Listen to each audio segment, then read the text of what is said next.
নমস্কার বন্ধুরা, আজকে আমি তোমাদের সঙ্গে একটা আলোচনা করব। এই যে এগুলো আমার জবা গাছ।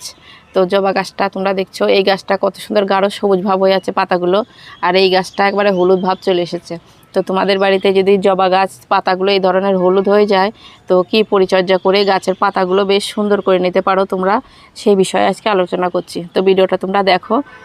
তোমাদের গাছে যদি এরকম ধরনের সমস্যা হয় তাহলে তোমরা নিজেরাই ঠিক করে নিতে পারো। আর এই ধরনের হয়ে গেলে পরে অনেক দিন ধরে হয়তো তোমরা কোনো পরিচর্যা করো না, জবা গাছটা এইভাবেই তোমরা রেখে দিয়েছো, তাহলে কি হবে, আস্তে আস্তে পাতাগুলো বেশিরভাগ হলুদ হয়ে যাবে, পাতাগুলো ঝরে যাবে, কিন্তু সে গাছে ফুল টুল আর বেশি ফুটবে না, কুড়ি নতুন করে আর কুড়ি আসবে না।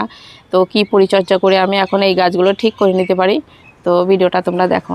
এটা করতে লাগবে কি, যেটা ঠিক করতে লাগবে কি, যেমন এইখানে আছে আমার গোবর সার, এটা আছে গোবর সার, আর এটা দিয়েছি ম্যাগনেসিয়াম সালফেট। তো এটা অনেকে এক্সাম সল্টও বলে, এটা ছোট ছোট প্যাকেটও পাওয়া যায়। আবার আমি সবসময়ের জন্য একটু বড় নিয়ে এসে কৌটোর মধ্যে ঢেলে রাখি। এটা এমন যেমন হরলিক্সের কৌটো, এই কৌটোর মধ্যে ঢেলে রাখি। তো তোমাদেরকে এইটা আমার বড় সেই ইয়েতে লাগানো আছে, বড় বালতিতে লাগানো আছে। তার জন্য কি করব, পরিমাণটা আমি এই চামচা 1.5 চামচা মতন আমি নিয়ে নেব। এখানে আমি 1 চামচা মতন নিয়েছি, সামান্য আরেকটুখানি দিয়ে দেব। এখানে আর 1/2 চামচা মতন নিয়ে নিলাম, ব্যাস। এখানে আমি 1.5 চামচা মতন নিয়ে নিলাম। তো এইটা কি করব, আমি পুরোটাই এখন এই গাছের গোড়াতে দিয়ে দেব। দিয়ে দিলে কি হবে, তাহলে আমার গাছের পাতা আস্তে আস্তে বেশ গাঢ় সবুজ ভাব চলে আসবে, গাঢ় সবুজ ভাব চলে আসবে। কিন্তু এইটাতে আবার কেউ কেউ ম্যাগনেসিয়াম সালফেটও বলে, আর কেউ কেউ এবার এক্সাম সল্টও বলে, এই এক জিনিসেরই দুটো নাম। তো তোমরা এটা দোকান থেকে নিয়ে আসতে পারো, এই দোকানে পাওয়া যায়, সারের দোকানেই পাওয়া যায়। এটা যদি তোমরা বড় প্যাকেটটাও নিয়ে আসো, এক এক জায়গায় হয়তো 5-10 টাকা কম বেশিও নিতে পারে। বড় 1 কিলোর প্যাকেট নেয় 150 টাকা থেকে কিংবা 160-70 টাকা এই ধরনের নিতে পারে। কিন্তু 1 কিলো নিয়ে আসলে পরে তোমাদের অনেকটা হয়ে যাবে। বেশ আমার 2-3 বছর 1 কিলো নিয়ে আসলে 2-3 বছর আরামসে হয়ে যায়। আর তোমাদের বাড়িতে হয়তো 3-4টে গাছ আছে কি 5-10টা গাছ আছে, ছোট ছোট প্যাকেট করেও কিন্তু বিক্রি করে এইগুলো। একটা প্যাকেটে হয়তো 15 থেকে 20 টাকা নেবে, ছোট ছোট প্যাকেটে, সেই প্যাকেট হিসাবেও পাওয়া যায়। তো তোমরা দেখো, তোমাদের বাড়িতে হয়তো অল্প গাছ থাকলে ওই ছোট্ট প্যাকেটটা নিয়ে নিও। আর যদি বড় প্যাকেট অনেক হয়তো গাছ থাকে, তাহলে হয়তো তোমরা যেটা 1 কিলোর প্যাকেট, 500 প্যাকেট, সেটা তোমরা নিয়ে আসতে পারো। এইটা দিলে কি হবে, গাছের পাতা পুরো গাঢ় সবুজ করবে। এটা মাটিতেও দেওয়া যায়, আবার বেশ এটা একটু গাছের খাবার ধরনের। এইটা যদি তোমরা গাছে স্প্রে করে দিতে পারো, বেশ 15 থেকে 20 দিন, 15-20 দিন পর পরে, যে কোনো গাছে হয়তো দেখবা পাতাগুলো এ ধরনের হলুদ হলুদ হয়ে যাচ্ছে, তারপরে পাতার এই শেরাগুলো দেখা যাচ্ছে তোমাদের, এই যে দেখলেই বুঝতে পারবা, তোমরা পাতাগুলো দেখলেই বুঝতে পারবা পুরো হলুদ ভাব চলে এসেছে, সবুজ ভাব কিন্তু নাই। কিছুদিন আগেও আমার গাছটা খুব সুন্দর ছিল। তো এটা হয় কেন, ম্যাগনেসিয়ামের অভাবে হয়, সেটা আমাদের গাছের খুবই প্রয়োজনীয়। কিন্তু এইটা যে কোনো গাছে আমাদের যখন প্রচুর পরিমাণে ফুল ফোটে, যেমন আমাদের সাদা জবা, লক্ষ্মী জবা, একটা সাদা জবা আছে, সেই জবাটাতেও এই ধরনের সমস্যাগুলো একটু বেশি হয়। বেশ ফুলগুলো সাইজে খুব ছোট ছোট হয়, কিন্তু গাছে প্রচুর পরিমাণে ফুল ফোটে। সেই এখনই ফুলটা নাই, ফুলটা কম আছে, আর ফুলের সাইজটাও একবারে ছোট হয়ে গেছে। কিন্তু এই যে কড়িগুলো তোমরা দেখলেই বুঝতে পারবা, কড়িগুলো এখনও কিন্তু প্রচুর পরিমাণে কড়ি আছে। তো যে কোনো গাছে ফুলের পরিমাণটা একটু সবসময়ের জন্যই বেশি হয়, সে কোনো গাছে তখন এইসব সমস্যাগুলো একটু চলে আসে। তো সেটা এই গাছটাতে আমি বেশ 1-1.5 মাস আমি ম্যাগনেসিয়াম সালফেটটা দিইনি, তার জন্য আমার গাছটায় এই ধরনের সমস্যা হয়েছে। তো আমি এটা তখন এই ম্যাগনেসিয়াম সালফেটটা যদি দিয়ে দিতে পারি, তবে আমার 7 দিনের মধ্যে গাছটা খুব সুন্দর হয়ে যাবে, বেশ গাছের পাতা বেশ গাঢ় সবুজ ভাব চলে আসবে। আর এটা দেওয়ার পরে তোমরা কি করবে, এখন তো মাঝে সাঝে খুব বৃষ্টি হচ্ছে, ম্যাগনেসিয়ামের অভাবে যদি হয়, তাহলে তোমাদের কিন্তু এটা দিলে 1 সপ্তাহ পরেই কিন্তু গাছটা একবারে পাতাগুলো পুরো গাঢ় সবুজ ভাব, যেগুলো হলুদ হয়ে গেছে সেটা আর হবে না, কিন্তু এই প্রত্যেকটা ডগা থেকে যে পাতাগুলো নতুন করে বেরাবে, সেই পাতাগুলো পুরো গাঢ় সবুজ হয়েই কিন্তু বেরাবে। আবার আর এক ধরনের হয় কেন, সেটা আমার বেশিরভাগ বিদেশি জবাতে হয়। গাছের গোড়াতে এই সময় তোমাদের বর্ষার সময়তে বেশ টানা 1-1.5 মাস ধরে এই সময় বৃষ্টি, আবার 2-3 দিন হয়তো বা একটু রোদ্দুর থাকছে, তো সেই সময় অতিরিক্ত জল যদি টবের মাটিতে জমা হয়, শিকড়গুলো যদি একটু একটু পচে পচে যাওয়ার থাকে, তাহলেও কিন্তু এই ধরনের সমস্যাগুলো হয়।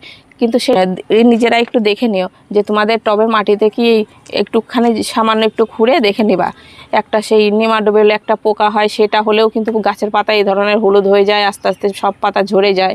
তো সেটা হলে কি করবা তোমরা, আমি কিছুদিন আগে একটা ভিডিও দিয়েছিলাম ন্যাপথুল দিয়ে, সেই ন্যাপথুলের গুঁড়োটা তোমরা একটু একেবারে ধার দিয়ে একটুখানি সরিয়ে দেখে নিও, যে যদি দেখো যে মাটিটা একবারে স্যাঁতস্যাঁতে কাদা কাদা, আর একগুলো সেই ছোট্ট ছোট্ট সেই কৃমির মতন একটা পোকা হয়, নেমাটোড একটা পোকা হয়, সেটা হলেও কিন্তু শিকড়ে হয়ে যায়। তখন সেই শিকড়ে একবারে পোকাগুলো ভর্তি হয়ে যায়, তখনও কিন্তু সেই ধরনের এই পাতাগুলো একটু হলুদ ভাব হয়ে যায়, শিকড়গুলো একটু পচা পচা হয়ে যায়, তখন ওই পাতাগুলো হলুদ হয়ে যায়। তো তোমরা, আমি বছরে একবার করে আমি সেই ন্যাপথুলের গুঁড়োটা দিয়ে দিই। ন্যাপথুলের গুঁড়োটা যদি তোমরা দিয়ে দিতে পারো তো ন্যাপথুলের গুঁড়োটা দিয়ে দিতে পারো, না হলে অনেকে কি করে, সারের দোকানে একটা ওষুধ পাওয়া যায়, ফোরাডন বলে একটা ওষুধ পাওয়া যায়, সেই ব্লু কালারের নীল নীল কালারের হয়, সেইটাও তোমরা দিয়ে দিতে পারো। সেটাও কিন্তু খুব একবারে, সেটা সার না, সেটাও বিষের মতন কাজ করে গাছে, তো সেটা দিলেও খুব ভালো হয়। সেই নেমাটোড বলে ওই পোকাটা হয় না, আর গাছের গোড়ায় তখন আস্তে আস্তে জিনিসটা ঠিক হয়ে যায়। অবশ্যই তার সঙ্গে সেইটাও দিও, নেমাটোড বলে যেটা একটা পোকা হয়, সেই পোকাটা কিন্তু সে ফোরাডন একটা ওষুধ আছে, সেইটা দিলে তো পোকাটা মরে যাবে। তারপরেই তোমরা ম্যাগনেসিয়াম সালফেটটা একটু গাছের গোড়াতে, যদি দেখো যে একবারে কাদা কাদা ভিজা ভিজা হয়ে আছে, তাহলে কি করতে পারো, এমনি এইভাবে করে নিয়ে একটু এমনি ছিটাই দিবা, জল দিও না, টবের মাটিতে জল দিও না। আর যদি দেখো যে টবের মাটি একবারে শুকিয়ে গেছে, খটখটে শুকনো আছে, তাহলে একটু জল করে গাছের গোড়াতে দিয়ে দিতে পারো, তাহলে কিন্তু সেই সব সমস্যাগুলো হবে। আর মাঝে সাঝে তার মধ্যেও যে যখন একটু দেখছো সেই ফোরাডনটা দিয়ে দিলা, তার 3 থেকে 4 দিন পর একটু ফাঙ্গিসাইডটা গুলিয়ে নিয়ে, একটু গাঢ় ধরনের করে গুলিয়ে নিয়ে সেই গাছটার গোড়াটা দিয়ে দিতে পারো। কিন্তু আমার গাছটাতে আমি বুঝতে পারছি যে আমার গাছের সেই ধরনের কোনো সমস্যা হয়নি, কারণ আমার মাটিতে এখন এই যে তোমরা দেখলেই বুঝতে পারছো, কালকেও একটু বৃষ্টি হয়েছে, কিন্তু আজকে টবের মাটিটা আমার শুকনো আছে। যে কোনো গাছে দেখবা যে তোমরা মাটিটা শুকনো আছে, সেই ধরনের টবে কিন্তু সেই নেমাটোড বলে সেই পোকাটা হয় না। সেটা আমার এটা হয়েছে কেন, এটা ম্যাগনেসিয়ামের অভাবে হয়েছে। তো সেটা তোমরা নিজেরা ঠিক করে নিও যে তোমার গাছটাতে কি হয়েছে। একটুখানি খুললেই কিন্তু তোমরা বুঝতে পারবে, সেই পোকাগুলোকে একেবারে শিকড়ের এই সাইডে হয়ে থাকে। তো একটু খুঁড়ে দেখে নিলে তোমাদের কোনো অসুবিধা হবে না। একটু মাটি তোমরা কিছুতে করে গাছের গোড়াতে যদিও বা না বুঝতে পারো, একটুখানি গর্ত করে খুঁড়ে নিয়ে মাটিটা নিয়ে একটু সাইড একবার কিছু দিয়ে এইভাবে করে একটু করে দেখে নিও, যে দেখলেই তোমরা বুঝতে পারবে সেই সূক্ষ্ম ছোটো ছোটো সেই পোকাগুলো হয়। তো সেইটা হলে তখন সেইগুলো দিয়ে তখন ঠিক করতে পারো। ম্যাগনেসিয়াম, তারপরে একটু ফাঙ্গিসাইড, আবার একটু সেই ফোরাডন, সেইগুলো দিলে গাছের তোমাদের সেই নেমাটোড বলে পোকাটা হবে না। তখন আস্তে আস্তে শিকড় ঠিক হলেই গাছের পাতাগুলো তখন সুন্দর থাকবে। আর আমার গাছটাতে এখন এটা ম্যাগনেসিয়ামের অভাবে হয়েছে, তার জন্য এটা দিচ্ছি। আর তোমরা যারা একেবারেই নতুন বাগানে, হয়তো সারের দোকানে যাচ্ছ না, এমনি কয়েকটা গাছ নিয়ে ছাদ বাগান শুরু করেছো, তো তারা কি করতে পারো, এই গোবর সারটা তোমরা দিয়ে দিতে পারো। গোবর সারেও কিন্তু খুব ভালোই কাজ করে। গোবর সারটা দিয়ে তোমরা দিয়ে দিতে পারো গাছের গোড়াতে। ম্যাগনেসিয়ামটা দিলে একটু কাজটা বেশি ভালো তাড়াতাড়ি করবে, আর না হলে শুধু একটু গোবর সার দিতে পারো। তো আমার কাছে দুটোই আছে, তার জন্য আমি দুটোই একবারে মিক্স করে গাছের গোড়াতে আমি দিয়ে দেবো, গাছের গোড়াতে দিয়ে দেবো।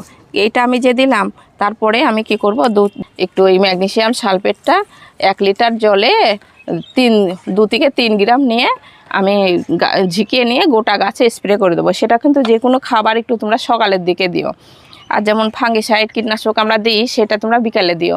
আর যে কোনো অনুখাদ্য হোক, NPK 19 হোক, কোনো গাছের খাবার তোমরা একটু সকালে দিও। তো এইভাবে করে পরিচর্যা করলে পরে তোমাদের গাছগুলো বেশ সুন্দর গাঢ় সবুজ হয়ে যাবে। আর এই গাছটাতে আমার সবসময়ের জন্যই বলি যে এই গাছের ফুলটা একটু ছোট হয়, সেই গাছে ফুলের পরিমাণটা খুবই বেশি হয়। তো যে কোনো গাছে তোমরা দেখবা যে খুবই ফুলের পরিমাণ বেশি ফোটে, তো সেই সব গাছগুলোতে তোমরা খাবারের পরিমাণটাও একটু ঠিকঠাকভাবে দিও। অনেক সময় কি হয়, গাছে যদি গোড়াতে যদি কোনো সমস্যা না হয়, তাহলে কি হয়, গাছের গোড়াতে খাবারের অভাবে, ম্যাগনেসিয়ামের অভাবে তখন এই ধরনের সমস্যাগুলো হয়। ম্যাগনেসিয়াম যদি তোমার কাছে নাও থাকে তোমাদের কাছে, তাহলে তোমরা কি করতে পারো, মাঝে সাঝে একটু গোবর সার বেশ 2 থেকে 3 মুঠো করে গোবর সার একটু দিয়ে দিতে পারো। মাসে একবার করে যদি দাও তোমরা, তাহলেও তোমাদের গাছগুলো খুব সুন্দর থাকবে। এই হয়তো একটু গোবর সার দিলা, একটু চা পাতার গুঁড়ো, আবার চা পাতাটা এই সময় একটু আমরা ব্যবহার করা চা পাতা তো আমরা মাঝে সাঝে দিই, কিন্তু তাহলেও কি করতে পারো তোমরা, যেটা ব্যবহার করো না বেশ ডাইরেক্ট চা পাতাটা নিয়ে রাত্রের দিকে একটু ভিজিয়ে রাখবা। সেই রাত্রের দিকে একটু ভিজিয়ে রেখে সকালে সেই জলটা একটু ছেঁকে নিয়ে গাছের গোড়াতে দিয়ে দিতে পারো। তাহলেও কি করবে, গাছের পাতা পুরো গাঢ় সবুজ করবে, আবার কুড়ির পরিমাণটাও খুব বেশি হবে। তো এইভাবে পরিচর্যা করলে তোমাদের গাছগুলো বেশ হলুদ পাতার থেকে বেশ সুন্দর থাকবে। আবার 1-2 কারণে হয় কেন, এই পাতাগুলো দেখবা একটু বেশ কুকড়িয়ে কুকড়িয়ে যায়, সেটা কি হয়, মাকড় লাগে। আমাদের খালি চোখে সেটা দেখা যায় না যে মাকড়, সেটা আবার কোন ধরনের, সেটা গোলাপ গাছেও খুব বেশি হয়, আবার জবা গাছেও হয়। এই বেশিরভাগ হয় লঙ্কা গাছে, পাতাগুলো পুরো কুকড়িয়ে কুকড়িয়ে যায়। তো সেইটা হলে কি করতে পারো তোমরা, সেটা তোমরা দেখে নিবা যে আমার গাছে কোন ধরনের পোকা লেগেছে। যেমন জবা গাছে একটা পোকা লাগে, সেই মিলিবাগ লাগে, সেই কাণ্ডের সঙ্গে সাদা সাদা লাগে, ওইটা কিন্তু শ্যাম্পুতেই আমাদের পুরো পরিষ্কার হয়ে যায়। তো শ্যাম্পু দিয়ে ঘরোয়া উপায়ে আমরা যদি দিয়ে দিতে পারি, শ্যাম্পু স্প্রে মেশিনে ভরে নিয়ে একটু ঝিঁকিয়ে দিয়ে দিতে পারি গাছে, তাহলে কিন্তু সেই মিলিবাগ পোকাটা হয় না। আর ওই সাদা, আর যদি গাছে মাকড় লাগে, পাতাগুলো যদি একটু দেখো এইভাবে দুমড়ে দুমড়ে যায়, কুকড়ে কুকড়ে যায়, তাহলে তোমরা কি করতে পারো, এই কাকা ওষুধটা একটু নিয়ে এসে একটু দিয়ে দিতে পারো। এইটা আমি খুব বেশি যে ব্যবহার করি তা না, যেমন আমি গোলাপ গাছে ব্যবহার করি, লঙ্কা গাছে ব্যবহার করি। তো এইটা নিয়ে তোমরা কি করতে পারো, 1 লিটার জলে 1.5 ml নিয়ে গোটা গাছে স্প্রে করে দিতে পারো। এইটা কিন্তু একবারে সন্ধ্যেবেলার দিকে দিও না, বিকেলের দিকে দিও। কিন্তু যেই সময় দেখবা যে বেশ আমাদের 10 থেকে 15 মিনিট রোদ্দুরটা থাকবে, বেশ একটু আলো আলো আছে, সেই টাইমে দিলে পারে কাজটা তোমাদের বেশি ভালো হবে। আর বেশি একবারে অন্ধকার হয়ে গেছে বিকেলের দিকে, সেই সময় দিও না, একটু বেশ পরিষ্কার থাকতে থাকতে দিও। আর না হলে ঘুম থেকে উঠে উঠে সকালের দিকে একটু দিয়ে দিও, তাহলে কিন্তু এই কাজটা খুব ভালো করবে। সে মাকড়টাও সেই ঠিক হয়ে যাবে, মাকড় লাগাটা, আবার গাছের পাতাও বেশ সুন্দর একটা গেলেজ ভাব চলে আসবে। তো এইটা খুব ভালো। একটু দামটা হয়তো বেশি নেবে, এইটার দাম হয়তো 150 টাকা কাকার ওষুধের দামটা। তো এইটা না হলে একটা সুপার সোনাটা, এই দুটো কাজটা দেখেছি একই। এটা বেশ পোকামাকড়েরও কাজ করবে, আবার বেশ ভিটামিনেরও একটা কাজ করে। তো একটু দামটাও একটু বেশি, তবে যে কোনো গাছে আমি দেখি একটু সমস্যা হয়েছে, তখন সেসব গাছে আমি দিয়ে দিই। তো এইভাবে করে তোমরা পরিচর্যা করো, তোমাদেরও গাছ খুব সুন্দর হবে। তো ভিডিওটা এখানে শেষ করছি, নমস্কার।